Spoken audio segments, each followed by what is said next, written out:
What's up guys? Welcome back to my channel. Ang topic po natin ngayon, ito po ay ang pagsasapi ng tari. Kung tawagin po natin ay retro. Yung sinauna po na pagkakabit ng tari na gamit ang sapin na walang leather boot. Yan po ang gagawin natin. Pero modern approach na po tayo ngayon. Ang gagamitin po nating tari, mga idol, ay tari eskwalado po. So to make sure na ang gamit nating tari ay eskwalado po, atin po siyang titestingin kung siya po ba ay naka-eskwala. Okay, so ito po ang tari natin. Literal po na eskwala ha, ayan po no. Ngayon, 90 degrees, kasi ito, perpendicular lines. Ito yung degree natin is 90 degrees.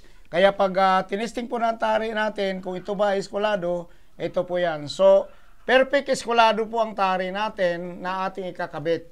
Ngayon po, guys, pagka ginamit po natin siya na ginamit po natin siya bilang tari or kinakabit natin sa paa ng manok, atin lang po siyang itatayo.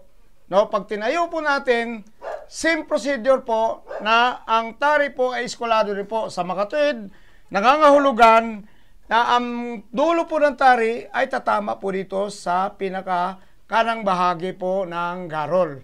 Ayan po. So, ganyan po siya. Okay? So, tatari na po natin para matesting na po natin. Dito po tayo sa kabila. Ayan po.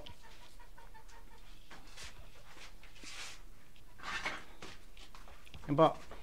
Ayan. So, panoorin nyo guys ha. Ayan. Okay. Lagay speaker.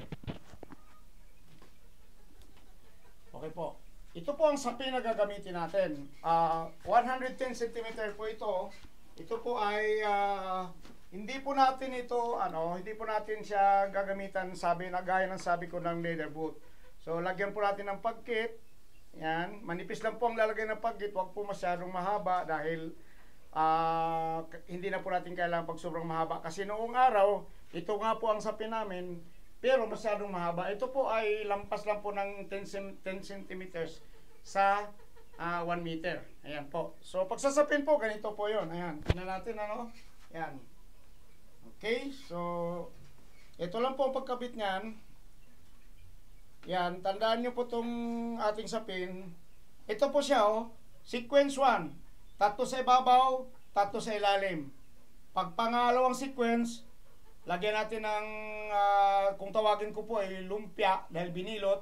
And then yung supot, no? Supot. Biniro nga lang, supot ng yung smoked fish, no? Okay? So, pagkatapos noon, atin na lang ibabalansin na lang po. Okay?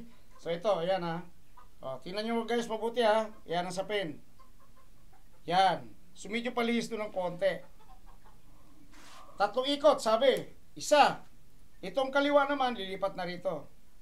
Okay? Yan, isa. Tapos, tapon. Dalawa. Himod. Tapos, tatlo. So, pagkatatlo na po, ito po itatapon po natin sa bandang ilalim. Ayan po. Okay. So, lapat po ninyo para hindi po magbukol-bukol. Huwag naman masyadong masikip para hindi naman yun mamumula ang paa ng manok or iitim. Dugo, hindi natatakbo. So, alalay lang po. Ayan po. Yan. So, pag nakatatlo ka na, ito na po, gagawa po tayo ng lumpia. Ang lumpia naman po sinasabi natin, binibilot lang po yan na mga less than 2 inches or 2 inches. Mga ganun ho. Tapos, bibilutin po natin to. Ayan, kita nyo naman. Tapos, pag nabilot na po, atin pong iipit dito para matibay. Ayan. And then, tuloy ang bilot. Tapos, lalagay po dito sa groove. Yung kanal po, yung dito, yung matigas. Diyan din lang po natin lalagay. Ayan po. Okay. Ayan. Pag nailagay na po yan, tatakpan. Ayan, tatakpan nyo siya. Okay, pwedeng dalawa ang takip. Dalawa. Tapos, pupunta kayo ngayon doon sa taas. Okay?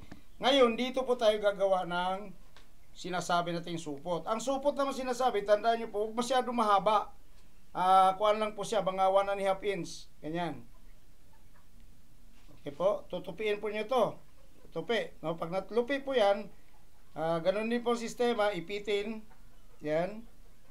Ipit. Isa na yon, tatlong ganito. Pero maiksi kunti yung pangalawa, maiksi. Ayan, maiksi konti. Yan. Tapos, ipit. Yan. And then, ang pangatlo, ipit din. Maiksi ng konti lalo. Tapos, yun nga, ipitin po siya. And then, gagawin po nating supot ng isda. Yan. Oh. Okay? Ayan, ganyan. Oh. So, mas matibay ho to. Matibay po yan. Tapos, diretso na kayo sa baba. Kung alanganin ang haba, ikot. Tapos, ikot. So, sa pagkatuwid, pagka napantay na po yan, kukunin na po natin yung ating pantay mesa. Ayan. Lalagyan ko siya ng paunan. Ano po? Ayan. Okay? So, ang paunan po natin ay medium size lang din po. Hindi masyado malaki. So, ayan ha. Ikutin po natin to dito. Di ba guys? Madali, di ba? Tapos, bilot, bilot, bilot, bilot, bilot. Pag maganda na po, sakto na po, lalagay po natin dito sa ating, ayan. Okay, sa ating supot. Ayan. Okay guys? So pag nalagay na po yan, yan na po. Sakto lang po yan. Pag gusto nyo hapit na hapit talaga ang tari nyo, yan, pwede po nyo gawin yan. Tapos ito naman po yung tali.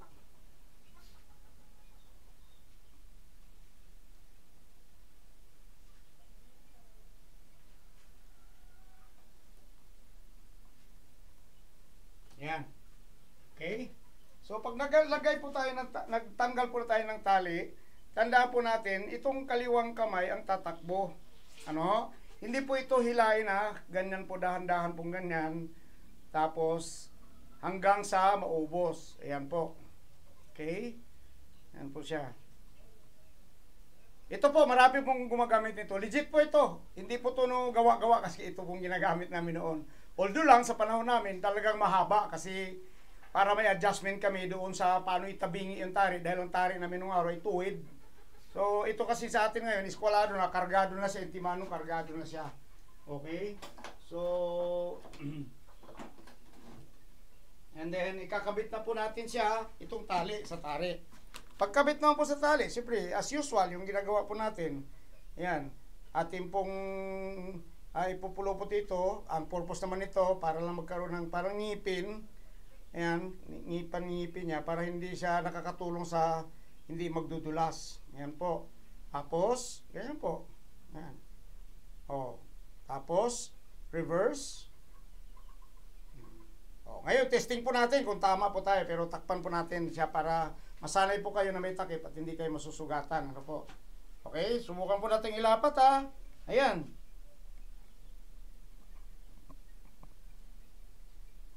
Ayan po. So, pagka nakita nyo na masyadong dikit, yan, adjust po natin ng konti. Yan po. So, ganyan po siya, no? Yan. So, tandaan po natin dito, ayan, tingnan natin, ikot natin to para makita nyo ng maayos, ano? Tandaan po natin dito, tirahin mo dito.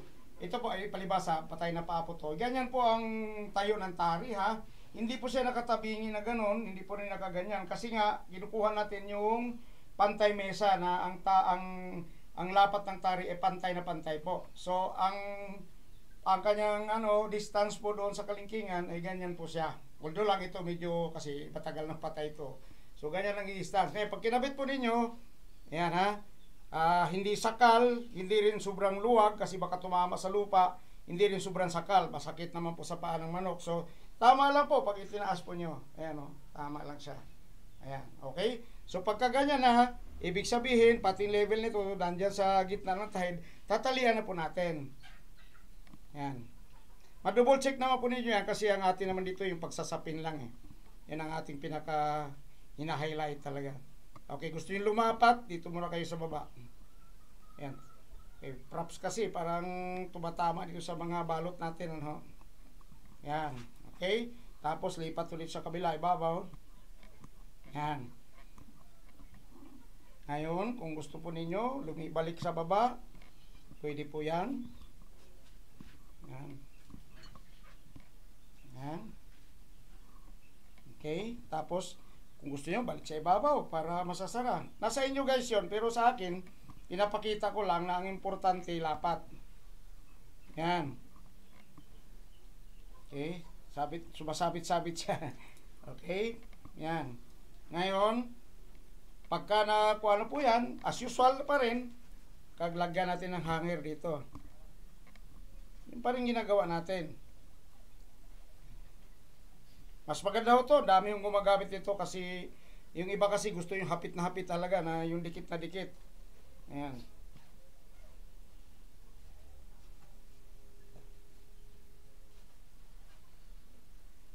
Wala sumasabit. Yan. Okay. Balutin ang gusto to, itatali dyan. Tali. Tapos, stop, no? Ngayon, ito po, ipupulupot po natin dito. Tulad na kayong sinasabi po, ito kasi tali, pag sumalpak, para maiwasan na hindi siya mabubunot pababa at mawala sa lugar, iyon po ang gagamitin nyo. Dito po sa hanger. Tapos, i-wrap around, reverse, tapos balik uli. Yan. Paulit-ulit po yung gawin to hanggang kahit 10 po. Pwede po natin gawin yan. Yan. Para lang po matibay talaga. Yan. Yan. Yan. Ganyan po ang magtari. Wala na po tayong pakialam sa katawan ng manok. Paalang po tayong mananari. Hanggang paalang po tayo. Yan. Okay. Tapusin ko to. Para lang sa for the sake of demonstrations, makita po nyo. Pwede na po yung gamitin ito sa inyong pagtatari po. Wala naman pong mababago dito. Maano lang siya. Talaga lang masyadong maiksi lang talaga ang pagkasapin. Ano siya, lapat na lapat. Yan. Yan. Pag maiksi na po, iubos na lang po, ubos.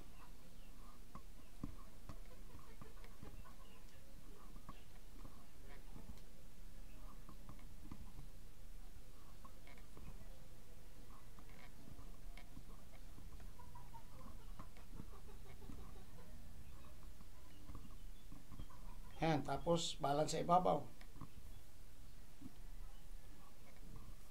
Yan, no? Napaka-sexy po nito. Talagang yan. Lock nyo yan dyan. Yan. Umiikot yung paa natin.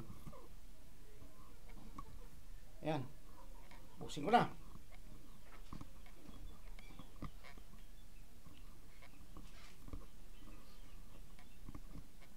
Yan. Okay? Tapos po, lalagyan po natin ng tape to complete the demo.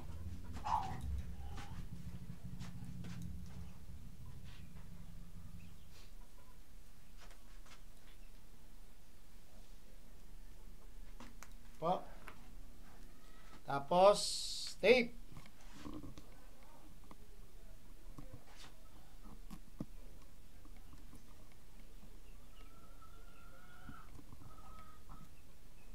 Tape naman kahit saan lang, basta wag yung tamaan yung tahid. Okay? And then, syempre, kumpleto talaga, bay na. Yan, bay na.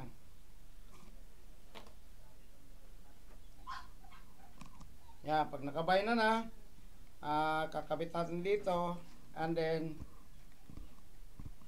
sa inyo, mayroong mga style na ganon, kung saan kayo magiging musanay.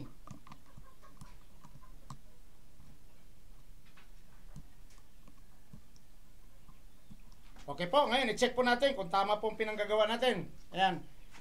Gagamitan natin ng kuan. Tulad ng aking sinabi, dito ganyan po, kailangan po ang tari po ay talagang tayo. Nakatayo po siya, no? Nakatayo po ang tari, ha. Hindi po nakatabingi. Ayan, nakatayo po yan. Tapos, pag sa gilid, ito naman po, somewhere here, talagang tatama po dito. Ngayon, ang pinaka-importante sa lahat, kung naka-eskwala ba ako, itong dulo na to, kung tumama po ba dito. Pero tingnan natin, okay? Ayan, tingnan nyo mabuti, ha. Ito, ha, ito. O, kita, pula. O, kita. Kita? Yung pula nito, tama sa pula dito. Yun po ang asintang eskwalado o pantay mesa po.